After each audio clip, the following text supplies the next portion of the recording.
Hey, good morning or good afternoon, everyone. I've been saying morning. I don't know why. Good afternoon, everyone. Hope you're all doing well. You're welcome to today's detective session. How many of you want to be detectives? I'm guessing everyone. So today, before we start, I'm just going to be telling you a little bit about AFB. AFB was founded in 2011 in Scotland, and we have 5 streams. We have the next gen stream, which is this. And we kind of encourage you, you all 9 to 16-year-olds, if not slightly less and if not slightly more, you know, about STEM subjects, which are science, technology, engineering, and mathematics.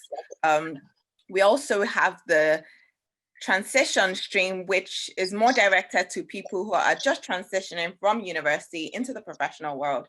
And we tell them a lot about we equip them basically for how to, you know, manage themselves when they're in that professional world. We also have the leadership team, which are people who are already in the stream, already working, but are wanting to get into managerial positions. So we also do that. We also have the real projects, who are professionals who want to share knowledge between different sectors. So we organize events and, you know, bring people in to discuss different topics across different industries. And lastly, we have the mentorship stream, which is basically, you want a mentor, we'll pair you up with someone who can be a mentor to you, and vice versa. Okay, so for today's session, we will be having Dr. Urena Adegbotolu, and I'm sure all of you here know her. Dr. Urena is the AFB Next Gen Coordinator. She's also a STEM ambassador who loves to show young people how science, engineering, technology, and mathematics play important roles in our everyday lives. As a researcher, she loves to dance. As a researcher, she loves detecting the who, how, where, and when behind things or events from a STEM point of view. She holds a BSc honors degree in biochemistry and an MSc in environmental analysis. She's also a PhD holder in environmental and materials engineering related research. She is a member of the Royal Society of Chemistry and a member of the Chartered Institute of Waste Management. She's also a writer, a speaker, and a personal coach. So if you want her to coach you, just send her an email, okay?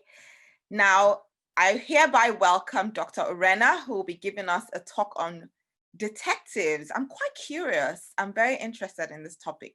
So please welcome Dr. Urena. Dr. Urena. And by the way, before she comes up, if you have any questions, please drop it in the chat and I'll be reading it out for her to answer at the end of the session. Also, please mute your mics if you're not talking as well. Thank you.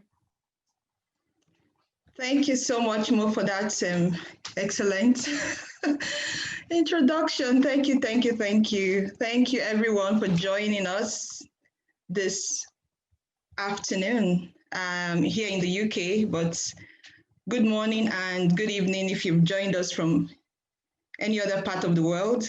So thank you so much for joining us. So just like Mo has said, today we're going to be talking about detectives. And I would quickly take you on to, I'll take you through that presentation where I'll be talking to you about detectives, what they do, the different techniques that they use for their work. And then we would have a kind of scavenger hunt and a kind of detective test or analysis or activity as we go on. So I hope you're looking forward to that. So I'll just quickly share my screen now. So give me a moment. Yes, is there anyone who wants to share with us what they know about detectives? It could be something you've seen, for example, in a movie, or something that you just know up from the top of your head. What does the word detective mean to you? If you know the answer, just quickly type into the chat box, or you just quickly let us know. All right, so I'll just quickly share with us, since there's no one sharing just now. Someone typed on the chat. Okay, some people are typing on the chat. Someone said they right. solve cases and someone said they solve mysteries. Beautiful. Well said, well said, well said. Well done to you guys. So just like you have all rightly said, they solve mysteries, they solve problems, you know. Those are in line with what detectives do. So I would just like I earlier said, for the outline, we would be just be discussing who the detectives are, their characteristics, and different types of things they do. Forensic detectives and a few of their methodologies. So, who is a detective? Just like you said, they solve problems and solve mysteries. Another thing we know about detectives, like way of summarizing, is that detectives are individuals who collect information.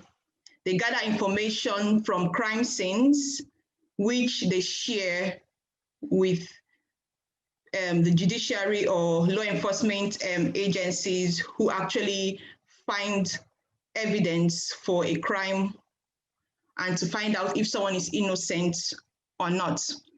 So they could actually be a member of a law enforcement agency, one, or they could actually be working for themselves privately.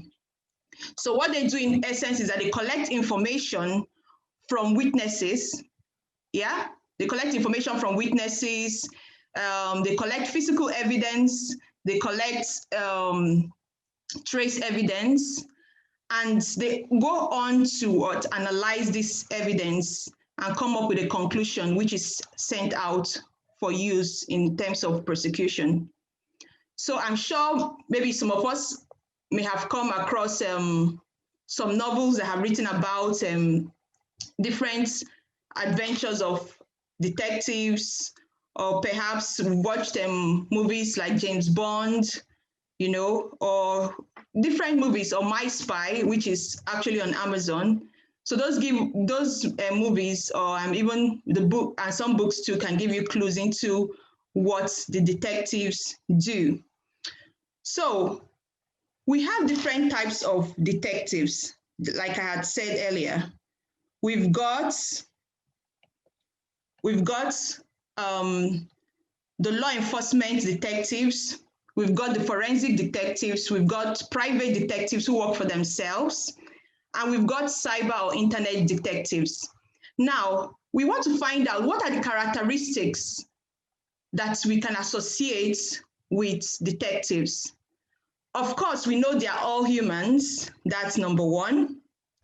Number two, we know that they have a group of rules that they must, follow. For example, they must be individuals who are objective, creative. They must be bold and tough-skinned, inquisitive or nosy, to say it in another term. They have to be dedicated and prepared to move. So they are quick to act, like action takers.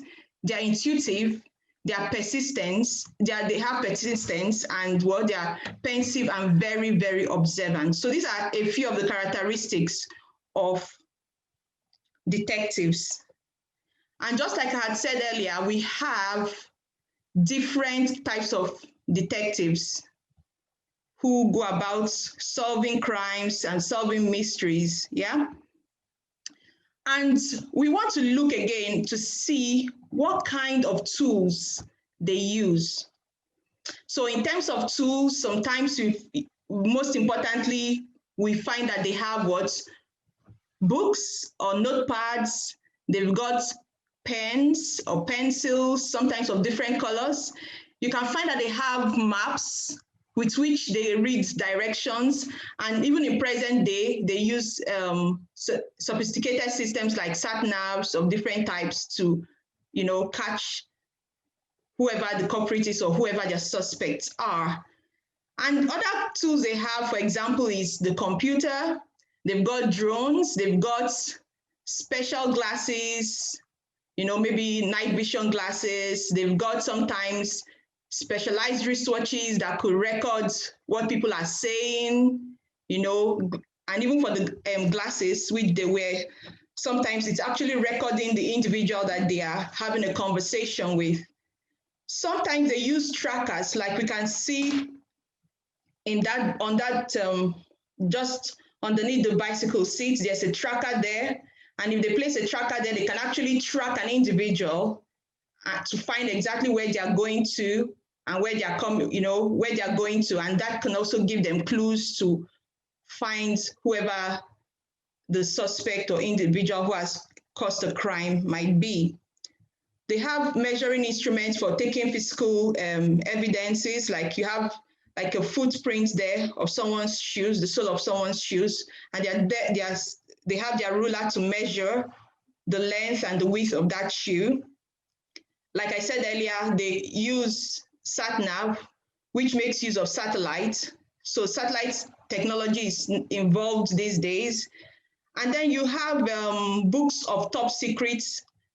Sometimes they are computerized catalogs of individuals who have committed crimes over the years, and they have their maybe fingerprints stored there and all, fingerprints and other features about them stored in such top secret books. And then they've also got tools like social media, which they use these days. So they have the ability to go into people's social media accounts to see the conversations they've been having and who they've been having those information with, and that's where we have issue. We talk about that. That's a process where we begin to talk and appreciate ethical hacking. So ethical hacking is a situation where a detective, be it a member of a law enforcement agent like a police or a private investigator who is registered, can actually go into different accounts, social media accounts or internet accounts, to find out the people who are actually causing troubles of any sort by investigating their suspects online. And then, of course, we have the CCTV, which is all over the city. So yeah, CCTV can be used to get information about different individuals. Now, going a step further, we want to talk about forensic detectives. Who are forensic detectives? Forensic detectives are people who are responsible for obtaining credible scientific evidence to ensure that justice is served rightly. So when we talk about forensic detectives, we actually have two types of forensic detectives. We have the crime scene detectives, like you can see a man there wearing the white suit with his hand gloves, so that's a crime scene detective there. And you can also see some others inside the house. So this is an indoor crime scene, and that is an outdoor crime scene. So they are trying to get evidence of what may have happened at the crime scene. And on the other hand, we have the forensic technicians who actually work in the laboratories where they try to gather evidence, or not necessarily gather evidence, but actually come up with a scientific reason why a particular person should be held responsible for a crime. So there you can see someone, for example, examining a shoe, just one leg of a trainer there, and then you have someone else who is actually dusting a mobile phone to find prints.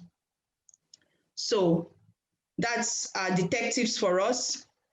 And as we said earlier, they actually are very, very, attentive, very observant, and they actually have to do this because they wouldn't want the wrong person to be prosecuted at the end of the day. So when we talk about evidence, we have different types of evidence. For example, we have testimonial evidence, which is actually oral or written, which can be obtained from people who live around a particular crime scene. or individuals who live in that particular area where the crime had occurred. Then you have physical evidence, which can be found around the crime scene, you know, such as maybe a chair or a table of a particular sort or a car. You've also got trace evidence, which are things such as hair. So you have, it's called trace because it's quite small and minute in size. You've got skin fiber, skin cells, you've got fiber. Sometimes you also have some drops of blood, which can actually be used at the end of the day. So the question is, why do they collect this evidence? They collect evidence because they want to prove that a crime has been committed. That's one. Secondly, they want to establish the key elements of a crime. They also want to link a suspect to the crime scene. They want to establish the identity, for example, of a particular suspect. And they want to make sure that they can collaborate, you know, they can link the verbal evidence that they've gotten or the testimonial evidence to the trace and the physical evidence that they've got. And they want to make sure that they exonerate the innocent person so that the right person who has committed the crime is being held responsible and dealt with. So now that we know the reasons why they collect the evidence, we'll go now to talk about different forensic methodologies.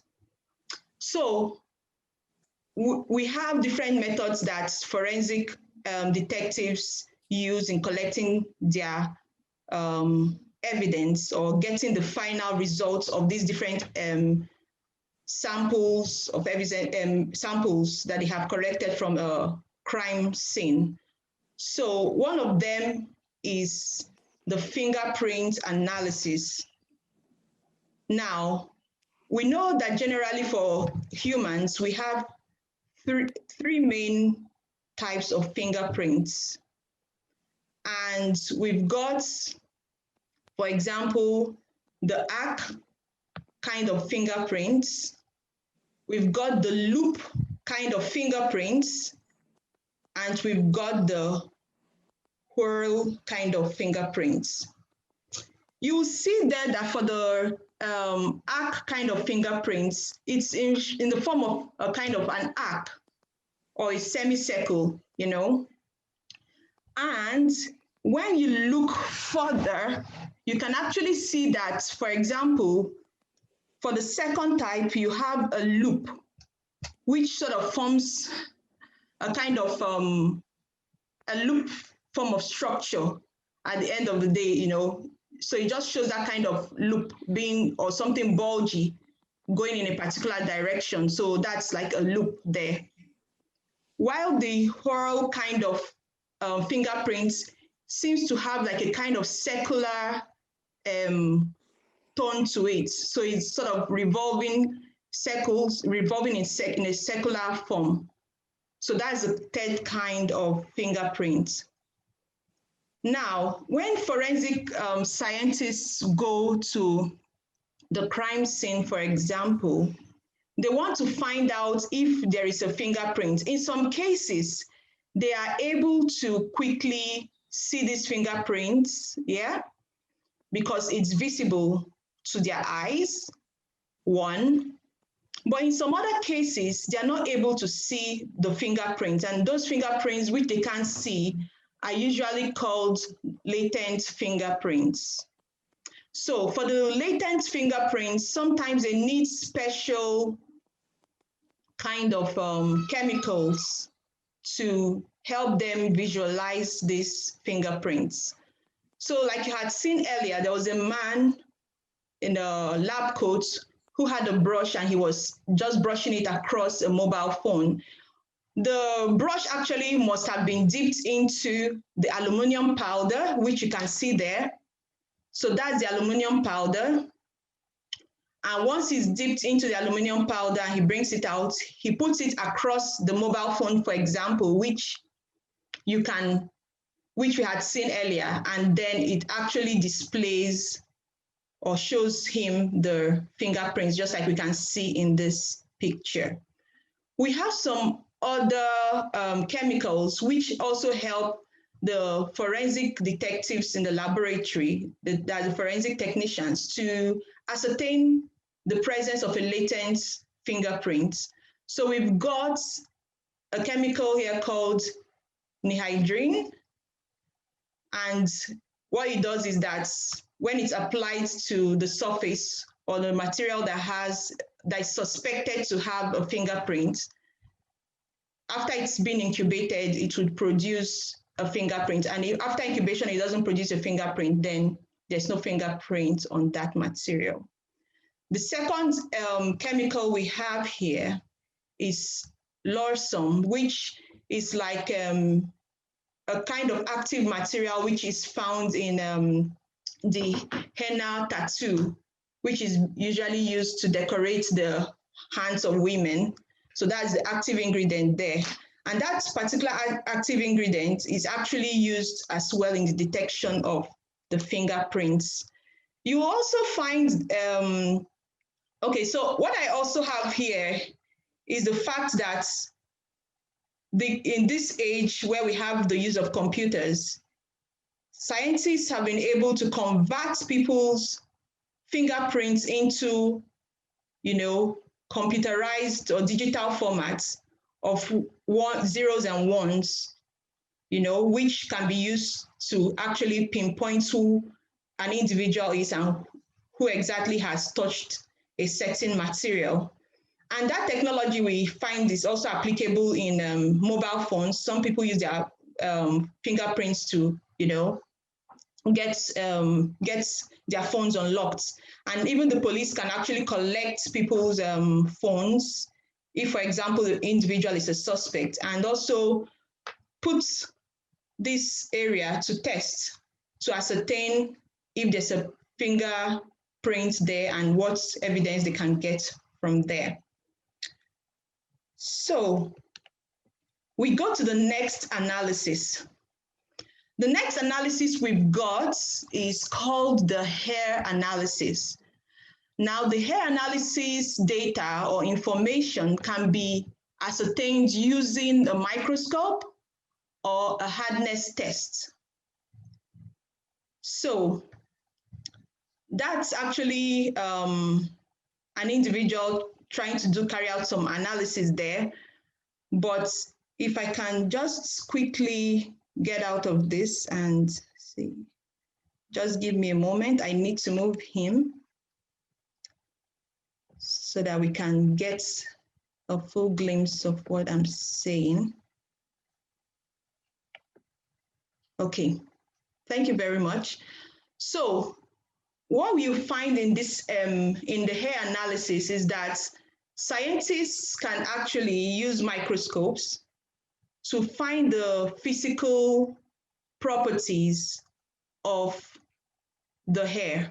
So say, for instance, if they go to a crime scene and they find some hair, they can actually collect the hair as sample, put it into a sample bag, an airtight sample bag, seal it, name it, give a date and time when it was collected. And then these samples are sent off to the lab where the forensic scientist there begins to analyze it. So they can actually analyze the physical properties such as the size of the medulla of the hair. So what you find, and then the texture as well of that or appearance of the hair fiber. So what you find, for example, is that you have Europeans tend to have straight or wavy hair, which can come in different colors. And then they can be oval in shape or round. So that can actually give them evidence as to the race of the individual who might be a suspect.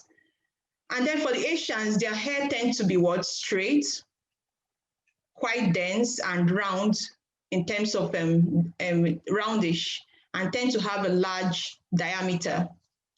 Now, for the Africans, the hair of an individual can be coily or kinky in nature and quite coily.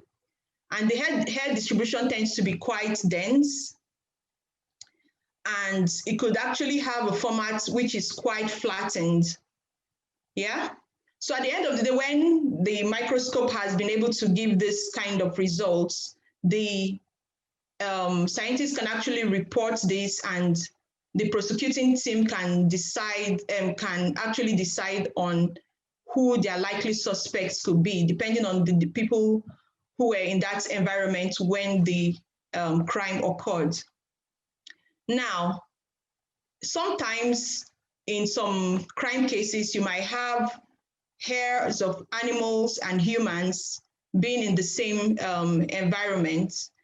And to ascertain that, for example, if it's actually if the crime involves harm being caused to a human, to ascertain that the hair is not actually for an animal, but for a human, they can actually carry out these tests to find out, who the hair belongs to. So usually for the animals, their modular index usually will show that the animal hair has a higher index compared to that of the human hair, which tends to be thinner. And then you can also see that even amongst animals, for example, amongst animals, you've also got situations where the hairs of those animals seem to be different. So there you can see that at 400, you can see there at 400 magnification that the hair of a dog is significantly different from the hair of a deer. So that's just to give us some idea as to what is going on when they carry out this kind of hair analysis. All right. So we'll go now and would look at another form, which is called the blood analysis. Sometimes when a crime has occurred, there's a possibility that people may not have known about the crime early enough, and as a result, the blood may have dried up over time. And sometimes you could also have situations where, for example, you might have other substances other than blood being in a crime scene. So, for example, you might have somebody eating and they might have ketchup as well. And for example, that ketchup could have stained their clothing as well as blood. So sometimes when the samples, if the evidence, for example, the dress is being sent off to a lab, the analyst there would want to know exactly if the sample they've got or the evidence they've got has blood on it, or if it has something else on it. So the blood test actually is a kind of presumptive test, because it doesn't give you the full details as to who the suspect is, but it just gives an indication that what you have on the sample or evidence is actually blood. So I would leave you now to watch a video of this kind of test. So this video is going to be showing you how the forensic analyst, for example, tries to ascertain that a clothing which is standing as an evidence actually has blood on it. So sit back and watch. Thank you. The Castlemay test is a presumptive test for blood in which a chemical indicator called phenolphthalein is used to detect the possible presence of hemoglobin. A positive reaction to the Castlemay test is visible as a bright pink colour. The Castlemay presumptive test for blood involves three principal reagents: the Castlemay reagent itself, ethanol, and hydrogen peroxide. To conduct the test, take a piece of filter paper and fold it into quarters. Then take some water and spray it on the suspected blood stain.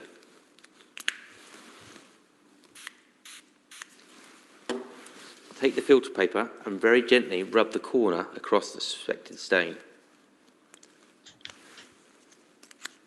Then unfold the filter paper and take 1 drop of the Castlemay reagent and place it on the centre of the filter paper.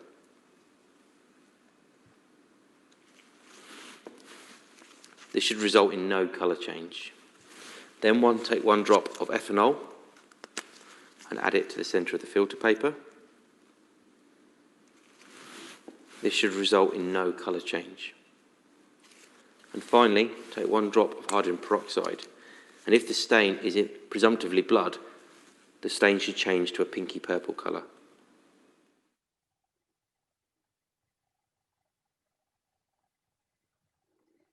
All right, so there we have it.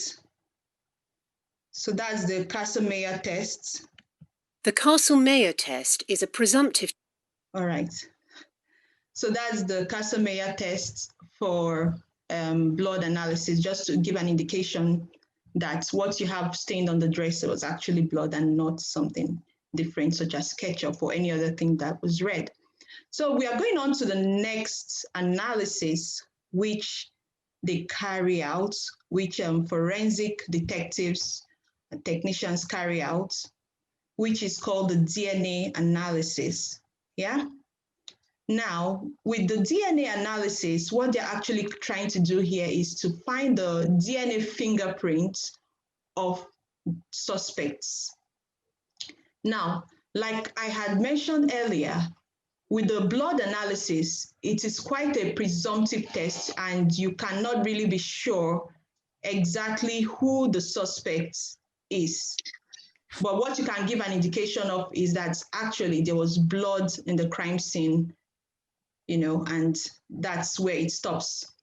So to give us more, to home in and to get more information about the suspect, what the forensic analyst would do is to carry out a DNA analysis, or what is called a DNA fingerprinting procedure.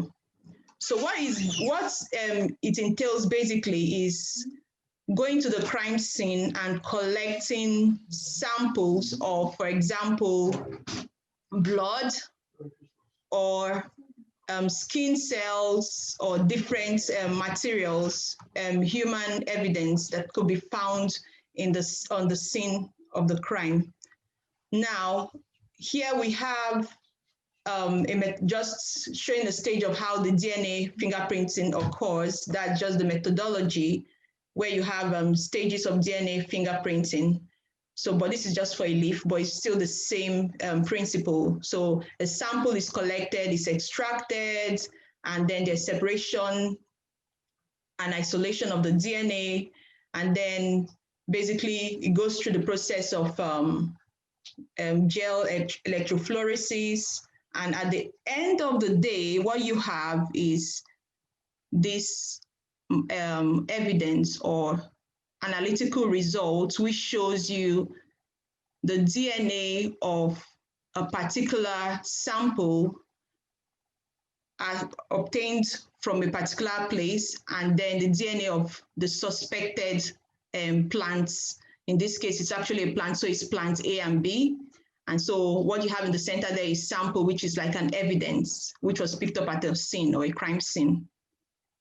So going back to more human terms, we have a crime that has occurred at the crime scene. And for example, there was a blood spill or splatter at that scene. So what you find is a victim's blood may have been there on that scene, at the scene. And then you have maybe some other blood samples collected as well at the crime scene. So what you have is these samples may have been taken up from there by the crime scene investigators, put into the airtight sample holders and sent off to the lab for the forensic technicians to have a look at.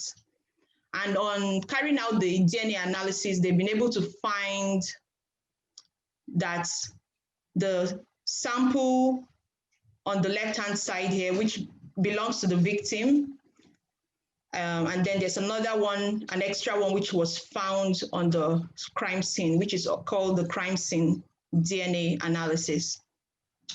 Now, what they try to do is to match the crime scene DNA analysis to people who they suspect could have caused the crime, and perhaps people who they have in a catalog who may have actually been causing similar crimes in the past.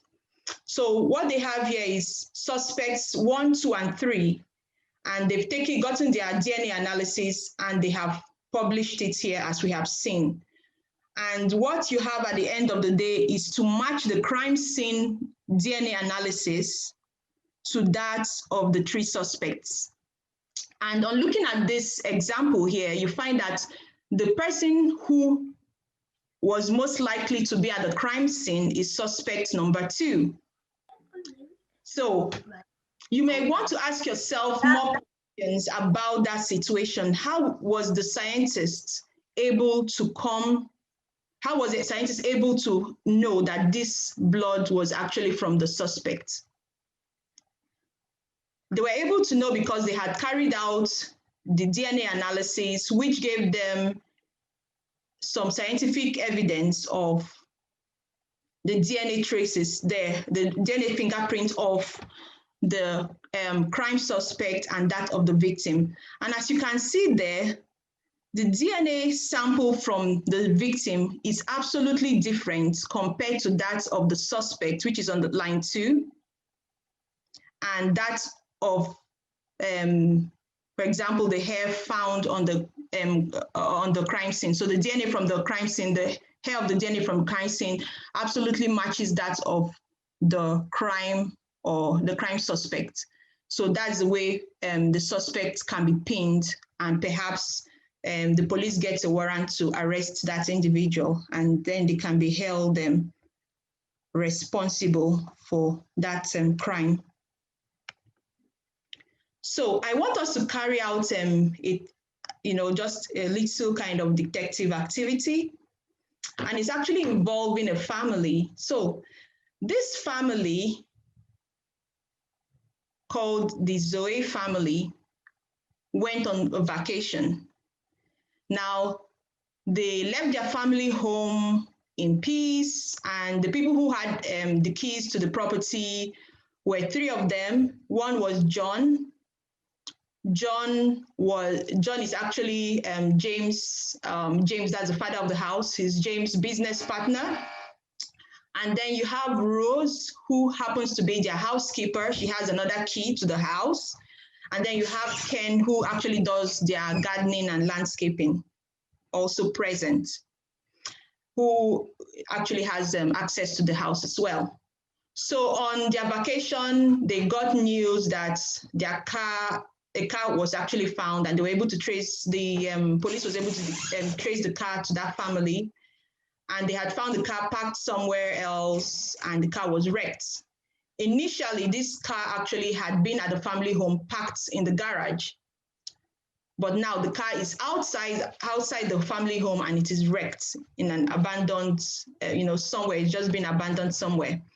So on carrying out forensic analysis, the forensic detectives discovered a couple of findings which they had recovered, which were obtained by the crime scene investigators, such as the fingerprints on the steering wheel. And what they had found was that this suspect had a loop-shaped fingerprint. Now, who do you think that the family should hold responsible for carrying out this crime? So you can unmute your mic and answer that question. The culprit is Rose. The culprit is Rose. Well said. Well said. Does any other person have that in the chat? Sorry? Type that in the chat. You have yours in the chat. Let me quickly check the chat now. It is All only right. because it's boys that usually do things that are. Okay. So you think it's Rose? Does anybody have a different opinion? If you have yours in the chat, just voice it out, please. It is only Ken because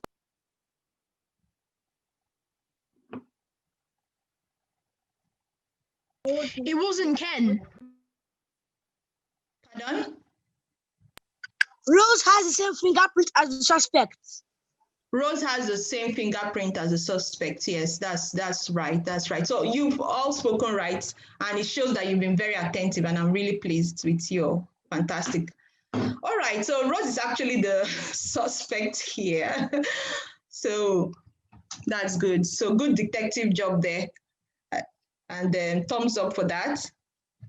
So why do you think John is not the suspect? Does anyone want to have a go? Why do you think John is not the suspect here?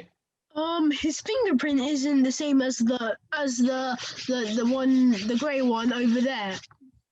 Okay. What kind of fingerprint? Hello. What kind of fingerprints do you think John has? He has the worst fingerprint. Fantastic. That's right. And what about John? Why do you think John does not have the fingerprints that the suspect that matches that of the suspect? because the suspect is not World, but John is World. John has actually got an arc-like kind of fingerprint, so that's why his is not similar to that of the suspect. Okay, but that's good job. Fantastic, great. You can clap for yourself. So I can see that we have some detectives already in the house, and I'm proud of you all. Wow, fantastic. So we're going to have a scavenger hunt now for 3 minutes, and I'll set my timer on. So I want you to go ahead and in the next 3 minutes to find the following materials around your house. So are we We ready? don't have a binocular in our house. Pardon? We don't have a binocular in our house. Well, just look. It's just one of those things. Okay, so ready, set, go.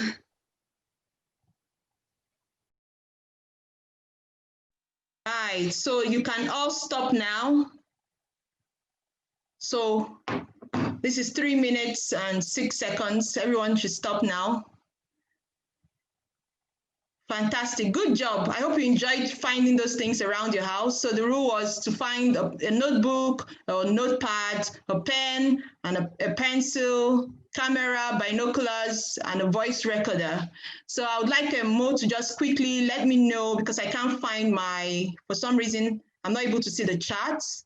Hi there. So currently we have got Ariana, who Okay. said she got 5. Ariana, I don't know if you're a boy or a girl. Can you signify? Can you just read out the 5 you've got? Because, are you there?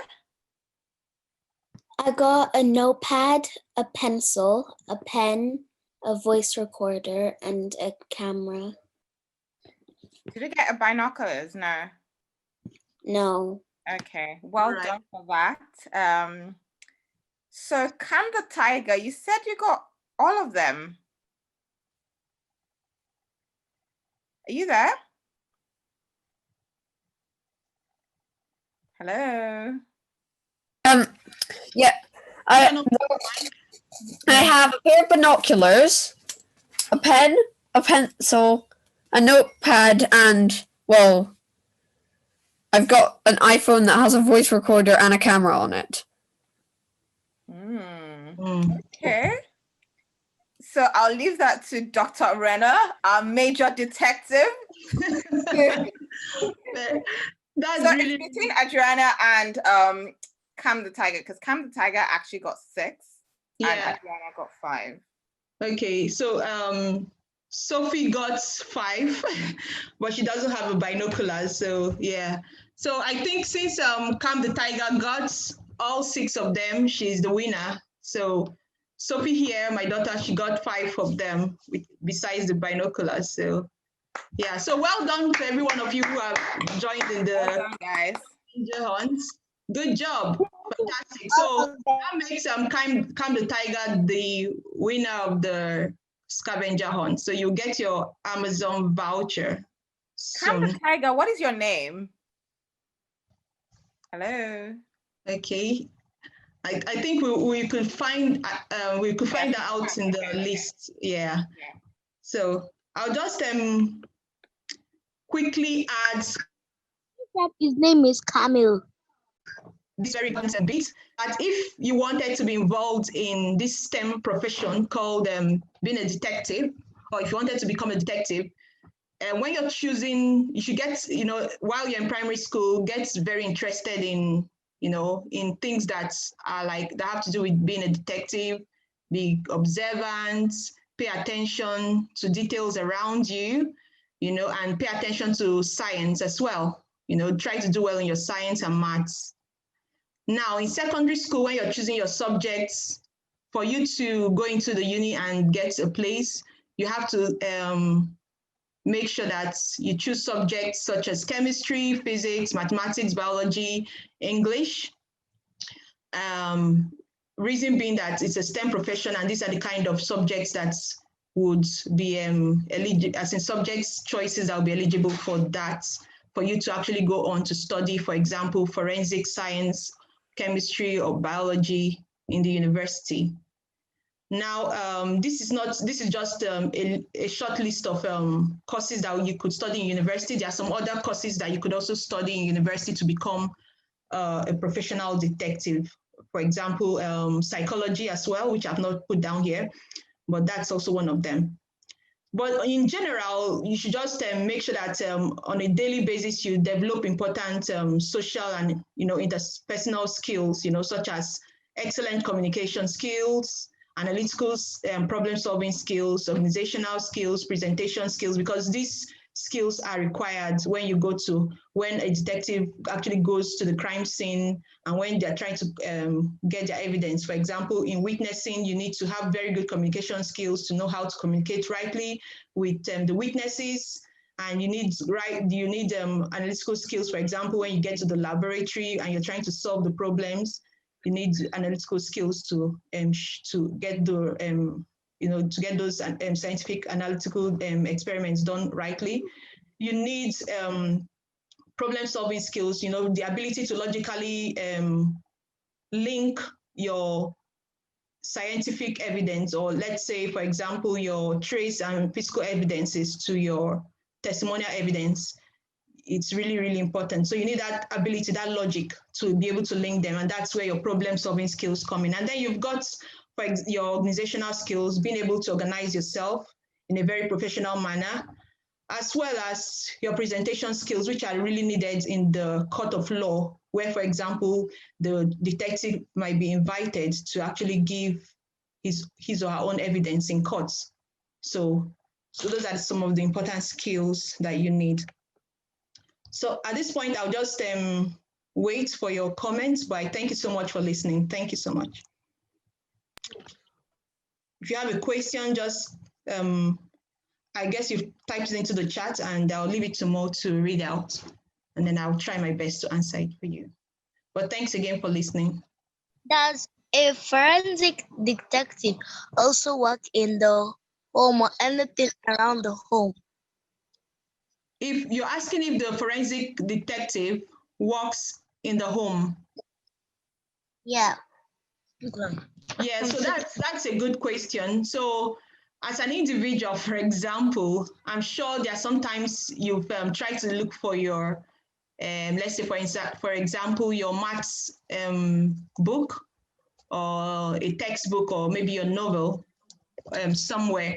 And that's also applying detective skills, because you're trying your best to make sure that you're asking yourself the necessary questions. Where did I drop my book? When last did I see my book? Could there have been any other person who could have moved my book, for example, like your mom? So yeah, that kind of question. So you can actually be a detective right in your home. You can actually be a detective by watching out for the activities occurring in your neighborhood as well.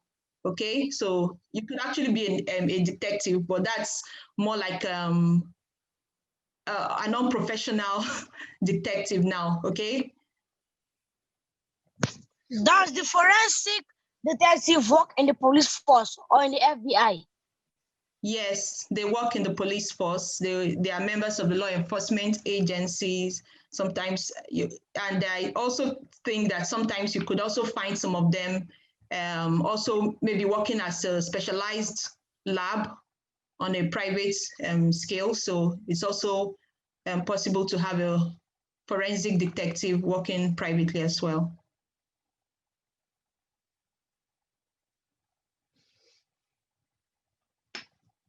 Are there any other questions? Sorry, I got logged out. There was a question about hair. Okay. We saw that someone said, "What does anybody want to?" Also, are the crimes?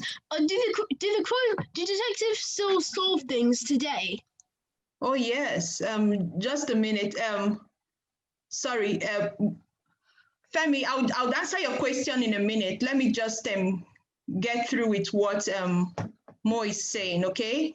Someone, I got logged out, so now I can't see the questions. But someone asked a question earlier about hair. Okay. That what does hair have to do with it? Okay. Like, so, yeah. What does hair have to do with all this? With investigating, I suppose. Yeah. All right, yeah. So basically, sometimes at a crime scene, so maybe I would start with defining what a crime scene is. So a crime scene is where a kind of fatal activity has occurred. So it could be somewhere, for example, where maybe there has been a fight, or maybe somewhere where there's been an accident, or wherever there's been maybe some form of harm to life. So it's any scene where there's been some form of activity that is actually tending towards harm to life. So that's what our crime scene is. So when, for example, detectives want to find who the suspects could be, they go to that crime scene where that atrocity has occurred to find out if they can find some physical or trace evidence around that area or some testimonial evidence. So they'll be speaking to people in that neighborhood, that's one. They'll be picking up physical things around the neighborhood or looking out for special features, maybe what kind of houses are in that area, what kind of people stay there. And then in terms of trace evidence, they could also find maybe hair fiber in that environment. And what they do is they try to link the hair fiber to the suspect who has committed that crime. Okay?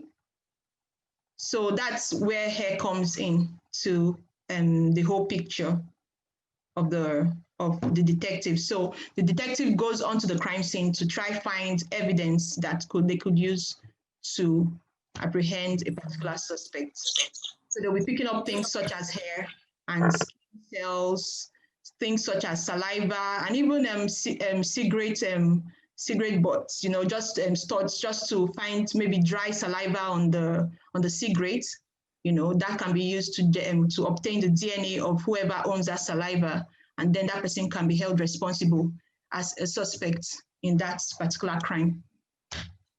Thank you very much, Dr. Rena. Femi, did you have a last question before we conclude? Oh yeah. Do detectives still solve crimes today? Yes, you're absolutely, yes. That's a very, very good question, Femi. So detectives actually still solve crimes today. And just like I had earlier said, you have some of them who go out to collect the testimonials by asking questions. And some of them spend time on the internet investigating likely suspects, okay? You know, people who have done some funny things on the internet, or perhaps people who were around the crime scene at the time. So they spend their time investigating these people online, collecting information perhaps from their social media accounts or maybe other logged information about them. And some of them also work in the laboratories, like we said. Some of them also go into the crime scene, for example, to collect evidence. And those evidence are sent to the laboratory where the forensic technicians actually go ahead to analyze them and pinpoint who the suspects and the likely person is who has actually committed a particular crime. Awesome. That's really good. Thank you so much, Dr. Renna. That was lovely. I feel like I'm a detective already. How many of you feel like you're detectives? Do you want to just unmute your mic? Yeah, we've got Greg, Detective Greg. We got Detective Femi. Well done. And we got our winner, Detective Camille. Well done. Well done to you. So I want to say thank you to all of you who tuned in. And just to remind you that in 2 weeks, which would be on the 28th, we'll be having the next session on engineering, and we'll be looking forward to having you all. So check your emails and make sure you register for it. It's going to be a lovely session, and we'll see you all in 2 weeks. Can we all just give Dr. Renna, Detective Renna, a round of applause?